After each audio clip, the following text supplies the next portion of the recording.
Gracias una vez más a todos por conectarse a tiempo a nuestro estudio. Vaya conmigo, por favor, a la escritura, al segundo libro de Reyes, capítulo 6, versículos del 8 en adelante. Segundo de Reyes 6, del 8 en adelante.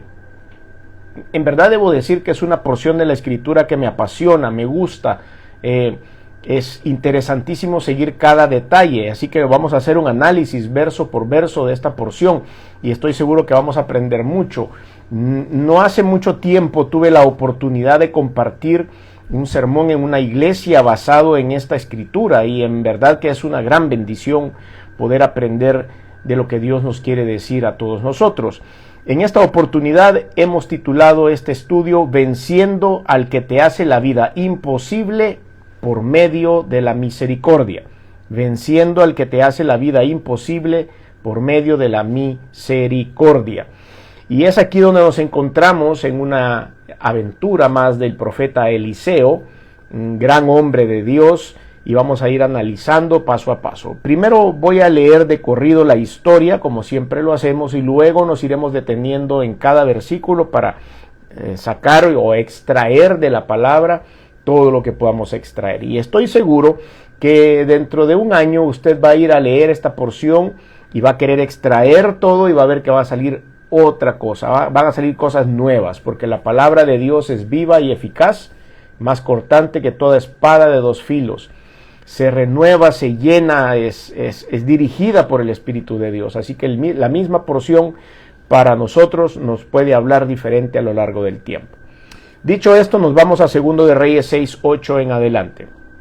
Tenía el rey de Siria guerra contra Israel y consultando con sus siervos dijo: en tal y tal lugar estará mi campamento. Y el varón de Dios envió a decir al rey de Israel: mira que no pases por tal lugar, porque los sirios van allí. Entonces el rey de Israel envió a aquel lugar que el varón de Dios había dicho, y así lo hizo una y otra vez con el fin de cuidarse. Y el corazón del rey de Siria se turbó por esto. Y llamando a sus siervos les dijo: ¿no me declararéis vosotros quién de los nuestros es del rey de Israel? Entonces uno de los siervos dijo: no, rey señor mío, sino que el profeta Eliseo está en Israel, el cual declara al rey de Israel las palabras que tú hablas en tu cámara más secreta. Y él dijo: id y mirad dónde está, para que yo envíe a prenderlo. Y le fue dicho: y he aquí que él está en Dotán. Entonces envió el rey allá gente de a caballo y carros y un gran ejército, los cuales vinieron de noche y sitiaron toda la ciudad. Y se levantó de mañana y salió el que servía al varón de Dios, y he aquí el ejército que tenía sitiada la ciudad con gente de a caballo y carros. Entonces su criado le dijo: ah, señor mío, ¿qué haremos? Él le dijo: no tengas miedo, porque más son los que están con nosotros que los que están con ellos. Y oró Eliseo y dijo: te ruego, oh Jehová, que abra sus ojos para que vea. Entonces Jehová abrió los ojos del criado y miró. Y he aquí que en el monte estaba lleno de gente de a caballo y de carros de fuego alrededor de Eliseo. Y luego que los sirios descendieron a él, oró Eliseo a Jehová y dijo: te ruego que hieras con ceguera a esta gente, y los hirió con ceguera, conforme a la petición de Eliseo. Después les dijo Eliseo: no es este el camino, ni esta la ciudad. Seguidme, y yo os guiaré al hombre que buscáis. Y los guió a Samaria. Y cuando llegaron a Samaria, dijo Eliseo: Jehová, abre los ojos de estos para que vean. Y Jehová abrió sus ojos y miraron, y se hallaban en medio de Samaria. Y cuando el rey de Israel los hubo visto, dijo a Eliseo: ¿los mataré, padre mío? Y él respondió: no los mates. ¿Matarías tú a los que tomaste cautivos con tu espada y con tu arco? Pon delante de ellos pan y agua para que coman y beban y vuelvan a sus señores. Entonces se les preparó una gran comida. Y cuando habían comido y bebido, los envió, y ellos se volvieron a su señor, y nunca más vinieron bandas armadas de Siria a la tierra de Israel. Ahora ya más o menos ustedes saben por qué hemos adoptado el título de este mensaje: venciendo al que te hace la vida imposible por medio de la misericordia. Vamos a analizar texto por texto, o versículo por versículo. Dice la escritura: tenía el rey de Siria. En este tiempo podemos ubicar a Ben-Hadad II como rey de Siria. Ahora que nosotros vemos noticias a diario acerca de lo que sucede en el Oriente Medio, podemos darnos cuenta que Siria comparte una frontera con Israel, en el norte de Israel. Ahí se han dado muchos ataques y recientemente fue depuesto un dictador de este país. Ahora hay un poco de desorden en esa zona porque hay algunas autoridades de facto y hay muchos grupos diferentes, de diferentes corrientes de pensamiento y diferentes grupos religiosos que no se han podido poner de acuerdo. Para mientras, el pueblo de Israel está guardando atención de todo lo que sucede ahí, porque también era una tierra en donde se alimentaba de armas a todos los grupos terroristas que están atacando a Israel en esa zona. Esto es la actualidad, pero imagínense ustedes que los sirios, vecinos del norte de Israel, siempre han tenido batallas, siempre han tenido guerras. Esto no es nuevo. ¿Desde cuándo estamos ahora contando esta historia? Ben-Hadad II, usted puede, si quiere, investigar en internet desde qué año estamos nosotros hablando acerca de esta invasión y todavía sigue adelante. Bueno, seguimos con esto. Entonces dice que el rey Ben-Hadad II quería guerra con Israel y consultando con sus siervos dijo: en tal y tal lugar haremos el campamento. Es interesante ver cómo la palabra no revela el lugar geográfico exacto, sino que solo dice en un tal lugar ellos iban a acampar. El varón de Dios envió a decir al rey de Israel. En ese tiempo el rey de Israel era Joram. Recordemos que ya se había dividido el pueblo y estamos hablando de que Eliseo estaba profetizando el reino del norte, reino de Israel. Lo hemos mencionado ya en otras ocasiones. Una vez más, el reino del norte se habían separado a algunas tribus. Eran 10 tribus las que quedaron en el norte, 2 tribus las que quedaron en el sur. En el sur quedó Jerusalén, que era el lugar donde estaba el templo y a donde se rendía adoración a Jehová. Pero como ellos se pelearon, no querían los del norte ir hasta el sur, ni los del sur querían que entraran sus hermanos del norte. Entonces crearon lugares de adoración. La capital del reino del norte entonces iba a ser Samaria, es lo que ellos habían escogido. Y Eliseo estaba profetizando a el rey del norte, que en este caso en la historia era Joram. Tengan cuidado si son curiosos, si quieren ir a investigar, porque hay un rey Joram también para el reino del sur llamado Judá. Son nombres que eran bastante comunes y hay nombres en el reino del norte y en el reino del sur que son iguales. Entonces eso genera a veces un poco de confusión cuando uno estudia esta parte de la historia. Sigamos. Entonces dice que envió a decir al rey de Israel: mira que no pases por tal lugar. Una vez más no dice la ubicación geográfica, sino que solo el tal. No pases por tal lugar porque los sirios van allí. Entonces el rey de Israel envió a aquel lugar que el varón de Dios había dicho, y así lo hizo una y otra vez con el fin de cuidarse. Es decir, él se apartaba de los lugares a donde estaban acampando los sirios. Entonces el rey sirio se frustraba porque decía: ¿cómo es posible que nunca podamos interceptarlos, que nunca podamos hacerles una emboscada? Ellos como que siempre supieran a dónde estamos y evitan pasar por esa zona. Algo está pasando. Entonces el rey de Israel envió a aquel lugar que el varón de Dios había dicho, y así lo hizo una y otra vez con el fin de cuidarse. Y el corazón del rey de Siria se turbó por esto, se molestó.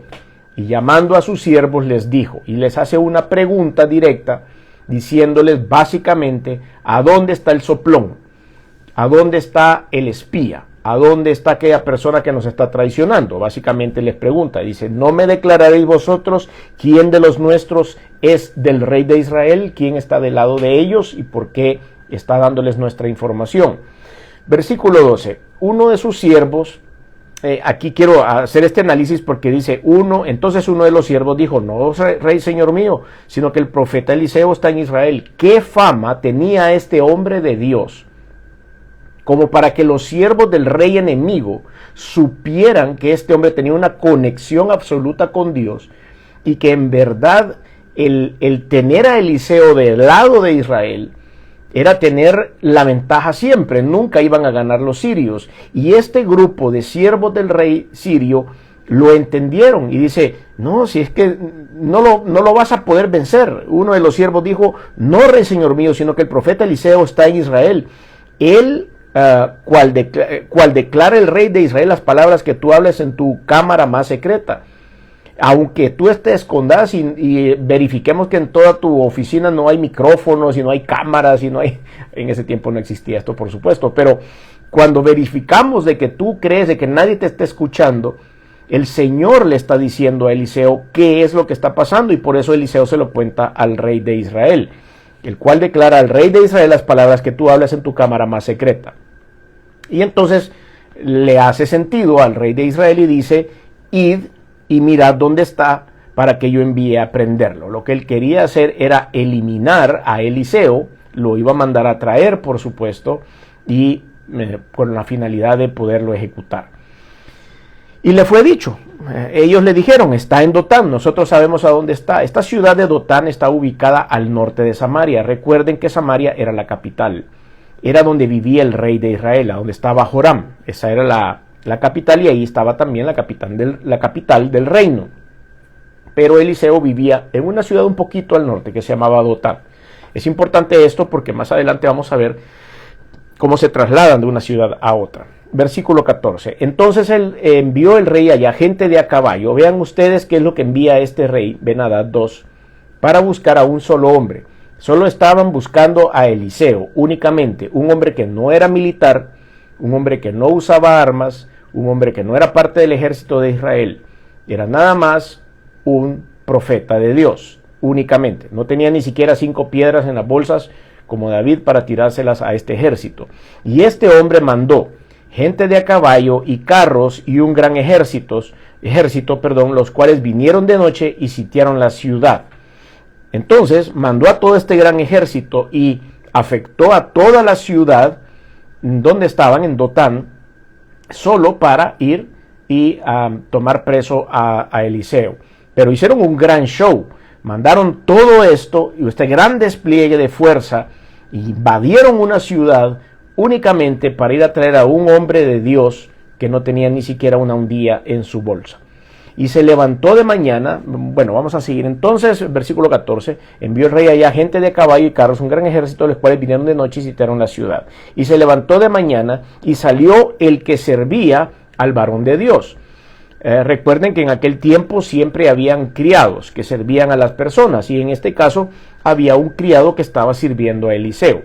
A mí me gusta marcar la atención a esto porque había un criado famoso de Eliseo. Ustedes lo pueden ver si quieren en los capítulos anteriores y sobre todo en el capítulo 5.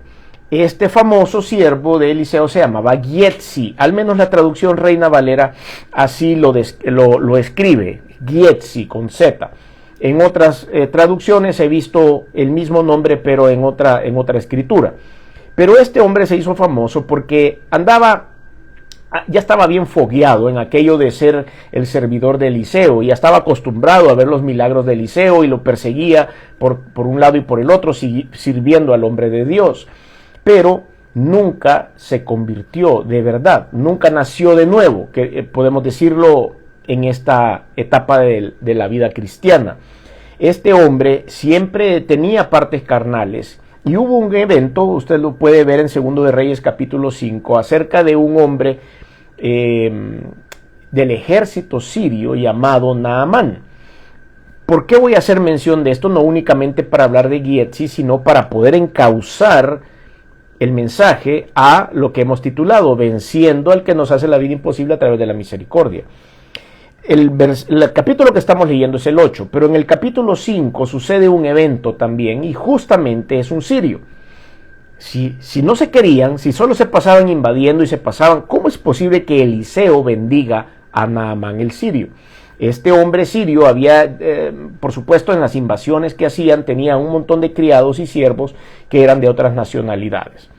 Había una hebrea que había sido, me imagino yo, comprada o raptada de algunas de las incursiones de Naamán, y él había hecho una de sus sirvientes, y cuando él contrae lepra, Ellos empiezan a tener una gran discusión acerca de la lepra y lo que a Naamán le había sucedido y que era lepra, y estaban dispuestos a pagar los mejores médicos y todo lo mejor que había en el mundo para que Naamán, que era un gran general del ejército sirio, pudiera sanar de la lepra. Pero resulta que no había. Y esta joven probablemente estaba limpiando los muebles o estaba trapeando en la oficina de Naamán en el momento en que escucha esa conversación, y de repente, sin sentirlo, dice: bueno, si él fuera a mi pueblo, allá en mi pueblo lo sano, porque allá está el hombre de Dios. Y entonces todos dijeron: ¿qué dijiste? ¿Qué dijiste? Y tal vez ella, me imagino, estoy inventando, nada más está en mi cabeza desarrollándose esta idea. Pero tal vez la mujer se asustó porque habló sin pensarlo y le dijeron: ¿cómo es eso? ¿Qué es lo que estás diciendo? Y ella dijo: sí, en mi pueblo hay un hombre de Dios que es muy usado de parte del Señor, y estoy seguro que él pudiera ayudarle a mi Señor a ser sano. Y entonces así fue. Mandaron un emisario para ver a Eliseo. Imagínense, estamos hablando de los sirios, no pierda la atención en esto. Mandan a un emisario de los sirios a hablar con Eliseo, y Eliseo los recibe. Y les dicen: miren, yo no quiero ver a su general. Solo díganle que venga al río Jordán y se zambulla 7 veces. Y que con eso va a quedar limpio. Le llegan a decir esto a Naamán, y Naamán se enoja. Y dice: ¿cómo es posible que voy a ir yo a ese río de los israelitas y me voy a ir a zambullir ahí y que con eso voy a quedar sano? Si no hay mejores ríos y más limpios aquí en Siria a donde yo pudiera hacer eso, porque tengo que ir allá. Y entonces refunfuñó un poco este general. Y la misma sierva le dijo: bueno, mire, si le dijeran a usted que se pare de cabeza, estoy inventando, por favor, eso no está en la escritura, pero si a usted le dijeran que se párese de cabeza o camine 10 metros en un pie o haga lo que sea, con tal de sanarse de la lepra, yo creo que usted lo haría.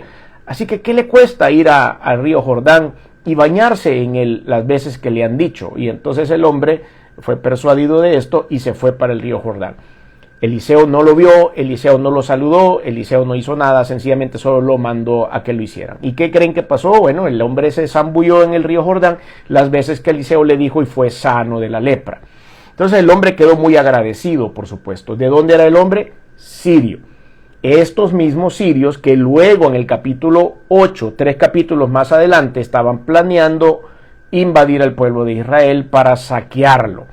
Son los enemigos, eran los enemigos en el momento, los enemigos de moda de Israel en este punto de la historia. Y Eliseo había sanado a uno de sus mejores generales. Pero eso fue lo que Dios le puso en su corazón. ¿Qué pasa con el gran Giezi entonces, con el siervo de Eliseo? En ese momento el general le dijo: ¿qué debo darte en pago a lo que has hecho por mí? Eliseo le dijo: no quiero nada tuyo, no voy a tomar nada de los sirios. Hicimos lo que hicimos por la gracia del Señor, y gracias, andate de regreso para tu pueblo y no necesito nada, no me deja absolutamente nada. Cuando ya iban en camino, vino Giezi, que oyó esa parte y le salió por adelante en el camino y le dijo al Naamán el sirio: mire, fíjese que mi jefe se arrepintió y dice que sí le va a recibir algunas cositas, lo que usted tenga ahí a la mano.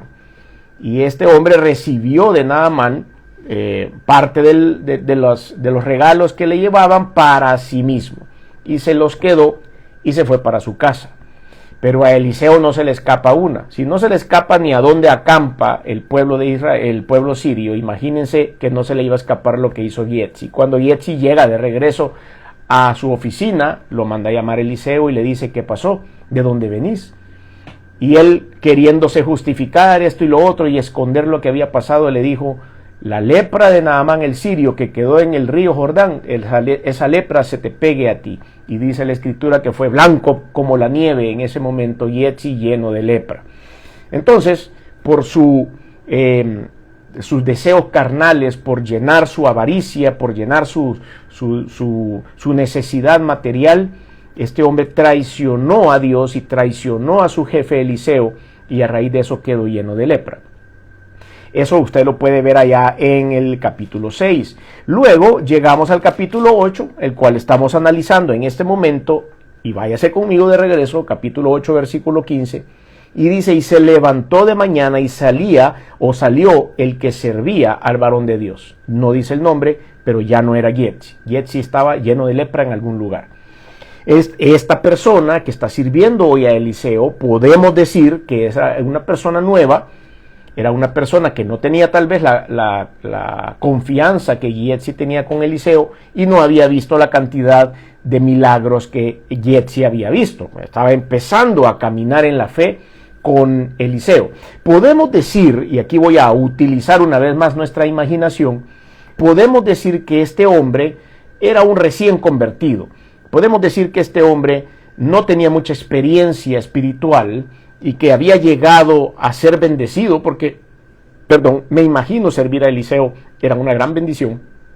Y en esa ocasión este hombre empieza como a madurar en la fe. Pero en esta historia, en este momento de la historia todavía estaba muy tierno. Entonces dice que el varón de Dios salió y que servía el varón de Dios, y he aquí el ejército que tenía sitiada la ciudad con gente de a caballo y de carros, el ejército sirio. Entonces su criado dijo: Señor mío, ¿qué haremos? Estaba asustado este criado. Este pobre hombre recién convertido, con poca fe, con poco conocimiento del poder de Dios y con poco conocimiento de lo que Dios hacía a través de la vida de Eliseo, porque los milagros no eran de Eliseo, eran de Dios, son de Dios. Vemos que él le dio mucho susto, se asustó mucho en ese momento. ¿Qué haremos? ¿Qué haremos? ¿Qué haremos? Se desesperó cuando vio a toda esa gente. Versículo 16. Él le dijo, ¿quién? Eliseo: no tengas miedo, porque más son los que están con nosotros que los que están con ellos. Y oró Eliseo y dijo, viene él y ora delante de este joven en voz alta: te ruego, oh Jehová, que abra sus ojos para que vea. Una sencilla oración, muy fácil. Pero cuando uno está conectado con Dios, una sencilla oración es suficiente para que haya una reacción divina. Cuando hay un propósito divino en todo esto, el Señor va a actuar y va a hacer el milagro. Entonces Él solo dice: te ruego, oh Jehová, que abra sus ojos para que vea. Entonces, inmediatamente después del punto y seguido que está ahí, Jehová abrió los ojos del criado. El Señor se metió en la historia. El Señor dijo: me gusta lo que está pasando acá. Está bien, esta oración de Eliseo está alineada a lo que vamos a hacer con este hombre para su crecimiento espiritual. Y es lo que Dios hace con nosotros a través de los milagros, de las maravillas y de las cosas sobrenaturales que suceden. Jehová abrió los ojos del criado y miró. Y he aquí que el monte estaba lleno de gente de a caballo y de carros de fuego alrededor de Eliseo. Estaba rodeado. El ejército que ese hombre estaba viendo era mayor al de los sirios. Y estaba del lado de ellos, lleno de gente de a caballo y de carros de fuego alrededor de Eliseo. Pero vea usted esto, que es una maravilla, un descubrimiento maravilloso. Este hombre abre los ojos, ve todo esto, le queda tranquilidad en el corazón y dice: ya estuvo, ya ganamos, porque nuestro ejército es más grande y tiene mejores herramientas y mejores armas para poder vencer a los sirios. Y se queda tranquilo en la vida. Versículo 18. Y luego que los sirios descendieron a él, oró Eliseo a Jehová y dijo: te ruego que hieras con ceguera a esta gente. Y los hirió con ceguera conforme a la petición de Eliseo. ¿Cuál fue el resultado? ¿Cuál fue el contraataque de Eliseo ante todo ese gran ejército sirio que habían llegado a aprenderlo? Una oración a Dios para que quedaran ciegos. Por lo tanto, regrese conmigo un versículo atrás. Y dice que el Señor le abrió los ojos al siervo y el siervo vio todo un gran ejército en las montañas. Ese ejército no actuó. Ese ejército no hizo absolutamente nada. No tiraron una bola de fuego, no tiraron una flecha, no hicieron nada. Estaban ahí solo para darle fortaleza al siervo. Se aparecieron, ni siquiera amedrentaron a los sirios. Ese gran ejército fue enviado del cielo únicamente para el crecimiento espiritual de una sola persona. Porque la estrategia de Dios y de Eliseo iba a ser dejarlos ciegos a todos, no entrar en una batalla. Me llama la atención esto porque a veces Dios utiliza ciertas cosas para que usted y yo crezcamos en la fe. No es necesariamente una gran batalla, no es necesariamente una gran victoria, sino es nada más que nos abra el corazón espiritual y los ojos espirituales para que ustedes y yo estemos convencidos del respaldo del Señor. No necesariamente entraremos en batalla, pero Dios nos hará saber su presencia.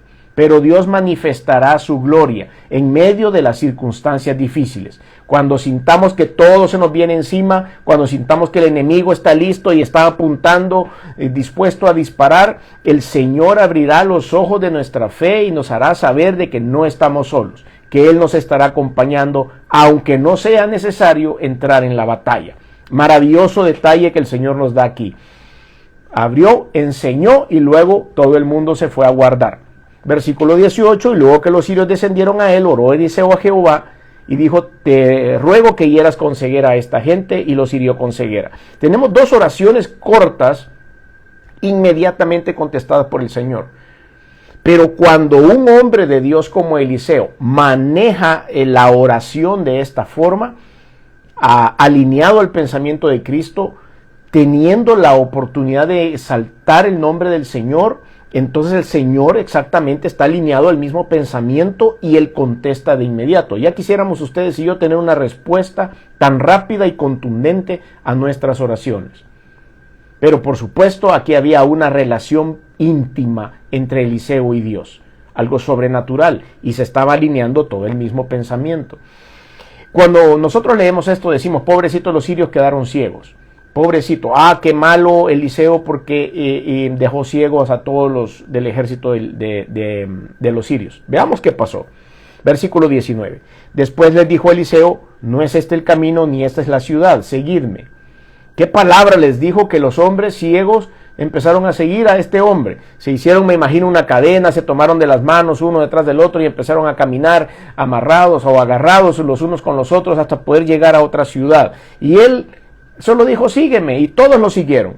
Y cuando llegaron a Samaria, es decir, bajaron de Dotán, que está en el norte, a Samaria, una ciudad en el sur, como dijimos, la capital del reino de Israel, se los llegó a presentar al rey. Le dijo, aquí te traigo al ejército sirio, aquí te lo traigo, mira, cieguitos todos, y todos vienen agarraditos de las manos, sin armas, aquí están. Y llegaron a Samaria. Y dijo Eliseo, Jehová, abre los ojos de estos para que vean. Y Jehová abrió sus ojos y miraron. Tercera oración simple, tercera oración corta, tercera oración contundente. Así es. Y las tres tienen que ver con ojos, las tres tienen que ver con una visión espiritual. Las tres tienen que ver en hacer una comparación entre estar con la mirada puesta en el Señor o con la mirada puesta en otros motivos. El Señor abrió los ojos y cerró los ojos de estas personas. Jehová abre los ojos de estos para que vean, y Jehová abrió sus ojos y miraron. Y se hallaban en medio de Samaria. Cuando el rey de Israel hubo visto, dijo a Eliseo, y aquí viene una pregunta. Imagínese usted, le van a regalar todo el ejército enemigo que lo está acechando. Lo primero que hubiera hecho el rey de Israel es tirarle por encima a todos los enemigos y matarlos a todos. Pero este rey, encima de todos sus errores y sus cosas, tuvo un ápice de guianza espiritual, y en lugar de actuar sin preguntar, le preguntó a Eliseo, ¿los mataré? ¿Qué tengo que hacer con ellos? Están aquí enfrente, están vulnerables, me los acabo a todos, Señor. Y él respondió, no los mates. La respuesta fue no.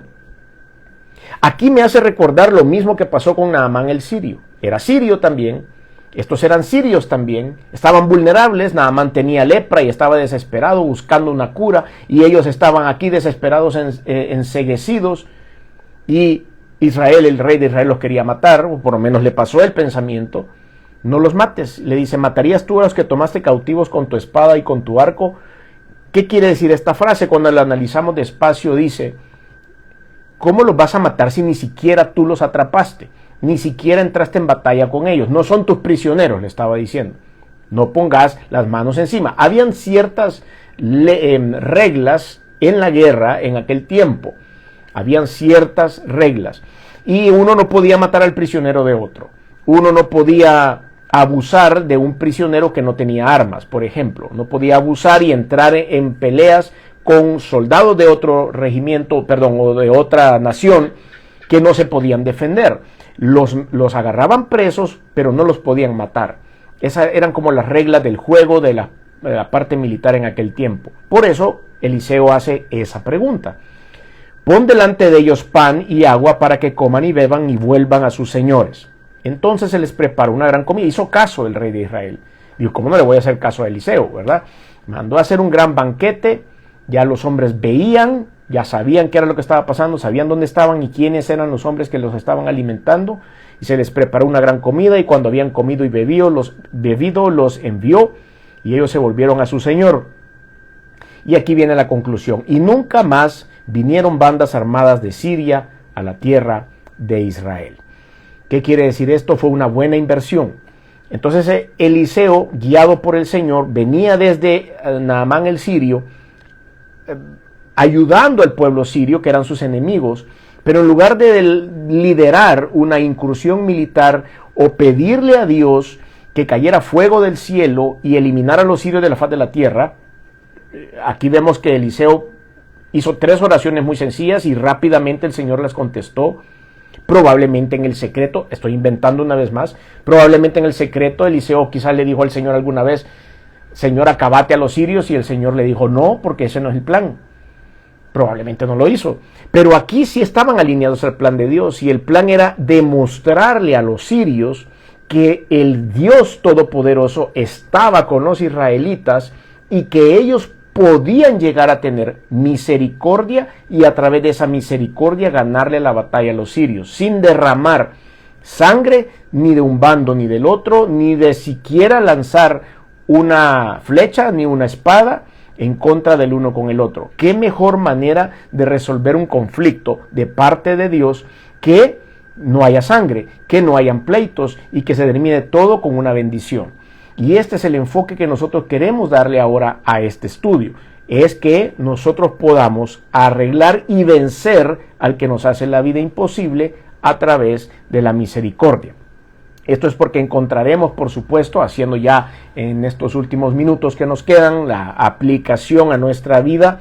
A veces vamos a tener que luchar contra los más cercanos. Los sirios son vecinos de Israel. A veces nuestros propios vecinos o amigos o parientes nos harán la guerra y tratarán de hacernos el daño. Algunos compañeros hay un malestar, o va a haber malestar porque son personas cercanas, pero a través de la guianza del Espíritu Santo, a través de la guianza de la palabra de Dios, vamos a ir convencidos de que tenemos que hacer lo que Dios nos mande a hacer. Hay ataques desmedidos contra nosotros, con tal de hacer vencer a los que estamos en la fe o que tenemos los ojos puestos en Cristo. La importancia de una reacción adecuada ante los ataques va a ir en conjunción con la misericordia. El inmaduro espiritualmente va a ser lo que hizo el siervo de Eliseo. ¡Ay, Señor mío! ¿Qué haremos? Nos vamos a morir. Pero el maduro espiritualmente, con toda confianza, orará a Dios y el Señor le dará una salida, como lo hizo Eliseo en esa misma oportunidad. Una confianza total. El poder del arma de la misericordia para todos nosotros va a ser dado por Dios. Miqueas capítulo 7, versículos 1 y 2 dice: ¡Ay de mí, porque estoy como cuando han recogido los frutos del verano, como cuando han rebuscado después de la vendimia y no queda racimo para comer! Mi alma deseó los primeros frutos. Faltó el misericordioso de la tierra, y ninguno hay recto entre los hombres. Todos acechan por sangre, cada cual arma red a su hermano. Esa es la realidad con la que nosotros lidiamos todos los días, pero es a la cual nosotros nos tenemos que alejar. La insistencia destructiva del ataque de las personas hacia nosotros puede ser el preámbulo del uso de la misericordia. ¿Cómo vamos a hacer esto? Pues no lo sé, pero de alguna manera lo vamos a hacer. El poder de la misericordia se va a hacer más claro en el momento más crítico que ustedes y yo podamos enfrentar. En el Nuevo Testamento, Mateo capítulo 9, versículo 13, dice el Señor: id pues y aprended lo que significa misericordia quiero y no sacrificio, porque no he venido a llamar justos, sino a pecadores al arrepentimiento.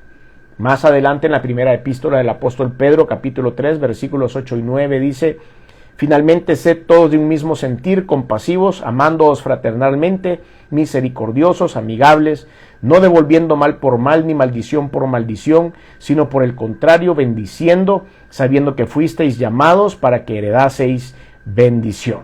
Entonces podemos encontrar muchas ventajas en la misericordia. Por supuesto, hay una lucha interna de los seres humanos que es normal, todos la vamos a tener, pero debemos permitir que el Espíritu Santo venza nuestra carnalidad y que podamos nosotros entonces hacer lo que para los ojos de Dios es justo.